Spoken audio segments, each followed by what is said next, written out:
Hello, my name is Latisha Wilson, and I'm a graduate student at Texas A&M University, Central Texas. And I will be conducting a video interview assignment for one of my classes, while I will be the expert on narrative therapy. I will be asked a series of questions, and we will begin.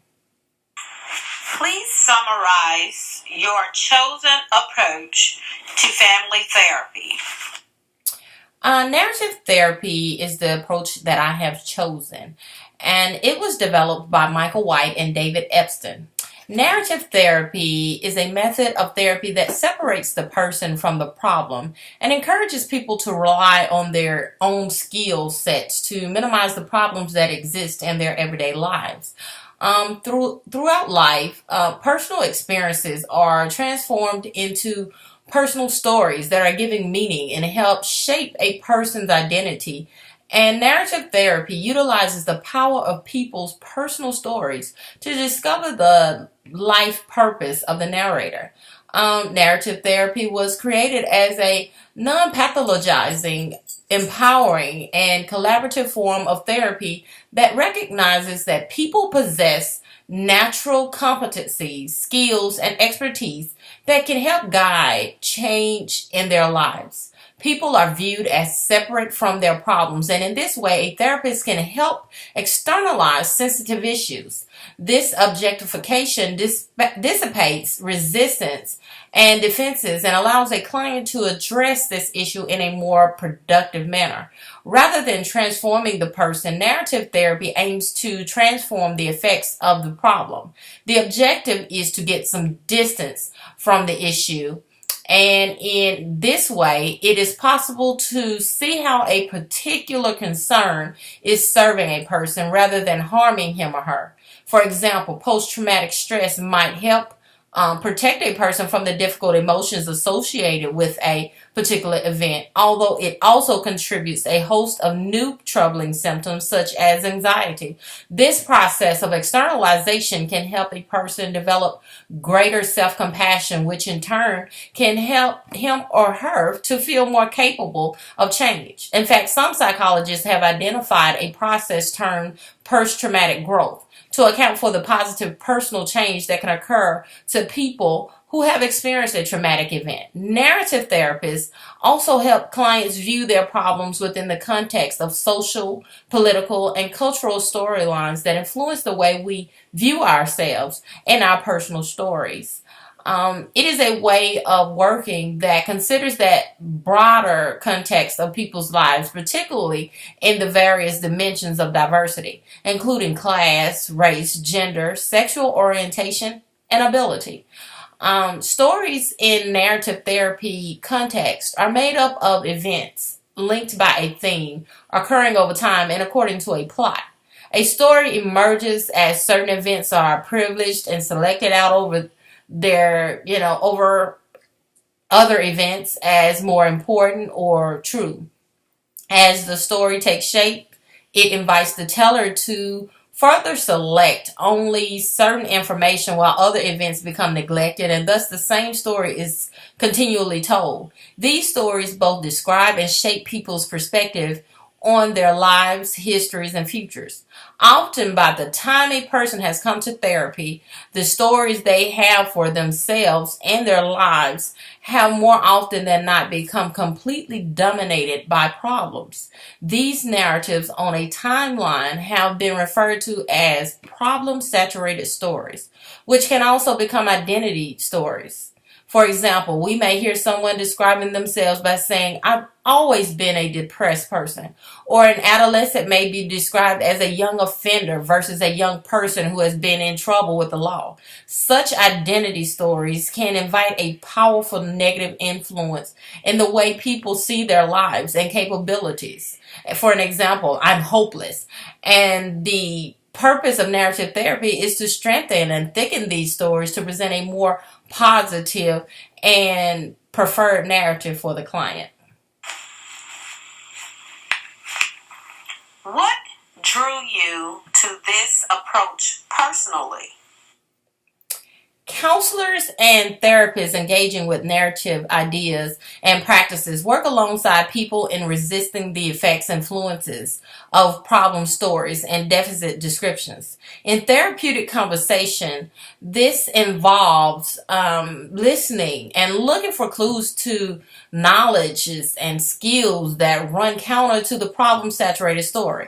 Often to be discovered are what begin as thin traces to subordinated stories of intentions, hopes, commitments, values, desires, and dreams. With curiosity and exploration, these preferred stories and accounts of people's lives can become thickened and richly described.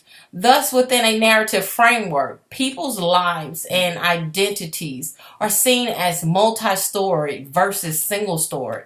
Moreover, the focus is not on an expert's solving problems. It is on people discovering through conversations the hopeful, preferred, and previously unrecognized and hidden possibilities contained within themselves and unseen storylines. So I guess with this being said, what ultimately drew me to this approach was the empowerment of the client to realize their own strengths and feel that while I, as a therapist, was able to help them, the change occurred because of their own work and creativity.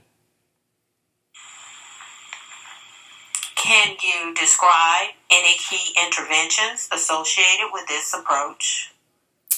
Practitioners of narrative therapy believe that simply telling one story of a problem is a form of action towards change. Narrative therapists help to objectify problems, frame them within a larger social, cultural context, and make room for other stories. Together, therapists and clients identify and build upon alternative or preferred storylines that exist beyond the problem story. These provide contrast to the problem, reflect a person's true nature, and offer opportunities to rewrite one's story. In this way, people move from what is known, the problem story, to what is as of yet unknown. Rather, the therapist also helps people to see what is absent but implicit in the presentation of a problem. By exploring the impact of the problem, it is possible to identify what is truly important and valuable to a person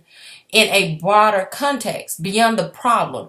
This can help a person identify a common thread to connect his or her actions and choices throughout life. In other words, all the other experiences and values from life are absent but implicit as people navigate new terrain. This process can help a person better understand his or her experience of life and gain personal agency for addressing problem scenarios in the future. Examples of narrative therapy techniques are scaffolding, which is a process that takes time and occurs by identifying unique outcomes and expectations and building on past positive events. White talked about the importance of developing tasks for the client that slowly distance him or her from the problem-saturated story. Over time, it is suggested that clients can move from low-level distancing tasks to high-level distancing tasks. Another would be the use of therapeutic documents and other paraphernalia, which can be used to acknowledge progress and describe change. Written documents are often encouraged to or provided.